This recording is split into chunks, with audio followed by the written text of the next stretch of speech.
Assalamualaikum warahmatullahi wabarakatuh. Perkenalkan, nama saya Rizka Nursalsabila dengan NIM 25040564164 dari kelas 2025E Prodi Sosiologi. Video ini saya buat untuk memenuhi tugas UTS MKWU Bahasa Indonesia dengan dosen pengampu Bu Riri Rengganis. Di video kali ini saya akan menganalisis video kampanye yang telah saya unggah di YouTube tentang pencampuran bahasa atau code mixing yang berlebihan.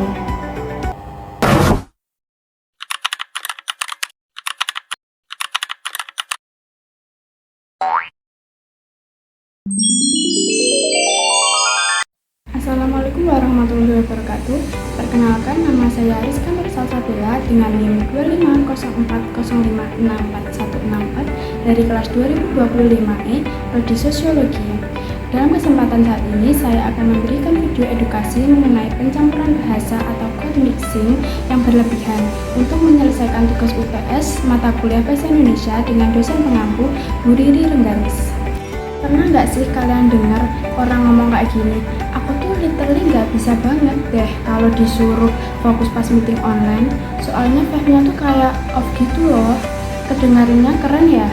Tapi sadar nggak kalau kalimat itu udah kecampur antara bahasa Indonesia sama bahasa Inggris?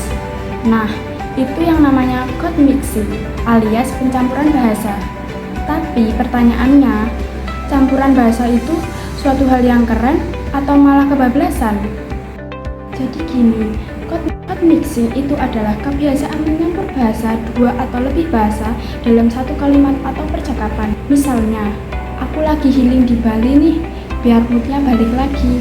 Atau, tugasnya tuh so complicated deh, I cannot. Nah, kenapa sih orang suka ngomong kayak gitu? Ada beberapa alasan. Yang pertama, karena pengaruh lingkungan. Yang kedua, karena pengaruh media sosial. Dan yang ketiga, karena ingin terlihat modern dan up to date. Sebenarnya nggak salah sih pakai campuran bahasa, tapi kalau kebanyakan bisa jadi masalah juga loh. Misalnya, pertama, bikin orang lain bingung. Bayangin deh kalau kamu ngomong sama orang yang nggak paham bahasa Inggris, terus kamu ngomong full campur-campur, mereka bisa salah paham. Kedua, bisa menurunkan rasa bangga terhadap bahasa kita sendiri.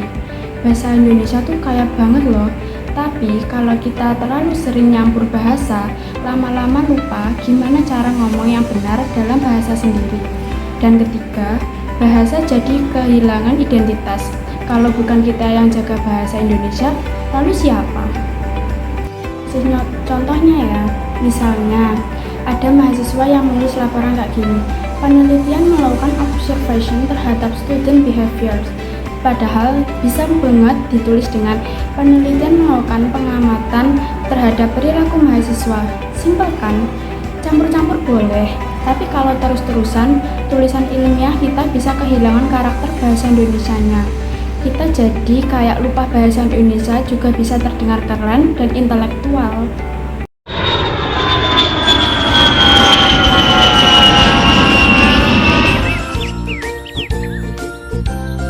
Mulai hari ini, aku mau buka toko jasa, fotokopi, dan terpampang di sini. Stop. Sebelum kamu buka toko, kamu harus tahu penggunaan kata bahasa Indonesia yang baik dan benar. Penggunaan kata kamu barusan kurang tepat loh. Kok bisa? Kan aku mengikuti seperti banyak orang. Di sini, dan di sana. Tenang, aku akan berbagi informasinya.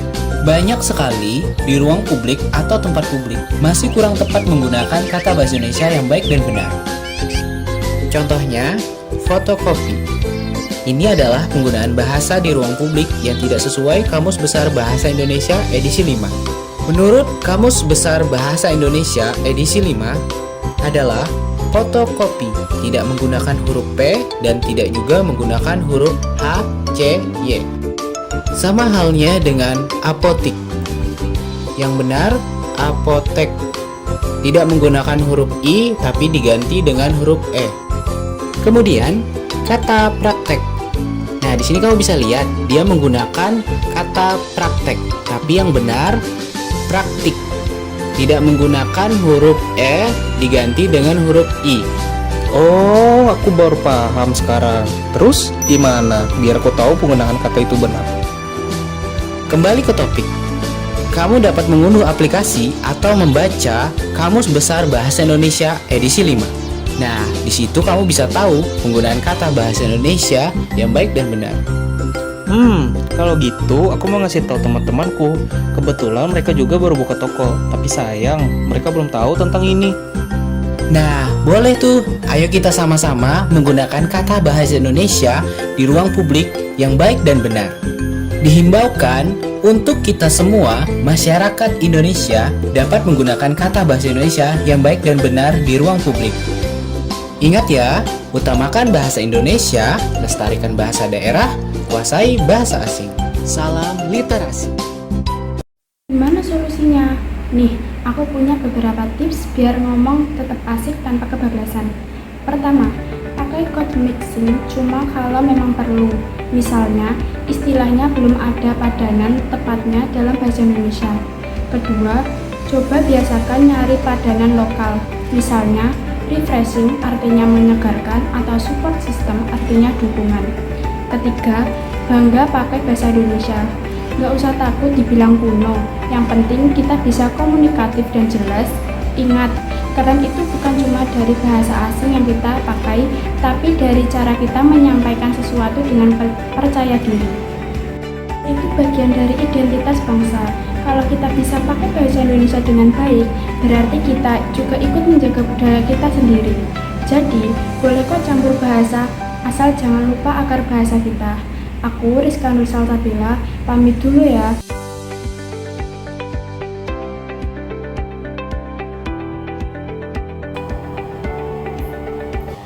Setelah saya mengunggahnya di YouTube, banyak teman-teman yang komen positif di kolom komentar. Ternyata mereka setuju dengan penjelasan yang saya sampaikan mengenai di era sekarang yang dimana banyak orang yang mencampur bahasa dalam kalimat maupun percakapan yang sering kita temui sehari-hari. Beberapa ada yang bilang bahwa kampanye ini menarik untuk dibahas karena dengan mempelajari bahasa Indonesia mengingatkan kita untuk terus melestarikan bahasa Indonesia agar tidak tergeser oleh bahasa asing baru di setiap zamannya. Dari situ saya menyimpulkan bahwa mayoritas penonton mendukung pentingnya belajar bahasa Indonesia yang baik dan benar tanpa dicampur oleh bahasa lain. Melalui video ini, kampanye yang saya buat bisa diterima oleh penonton dengan baik. Terima kasih atas semua yang sudah menonton dan berkomentar di unggahan video saya. Semoga dari sini semakin banyak orang yang menggunakan bahasa Indonesia dengan baik dan benar tanpa ada campuran bahasa lain dalam kalimat maupun percakapan sehari-hari. Sekian video dari saya. Wassalamualaikum warahmatullahi wabarakatuh.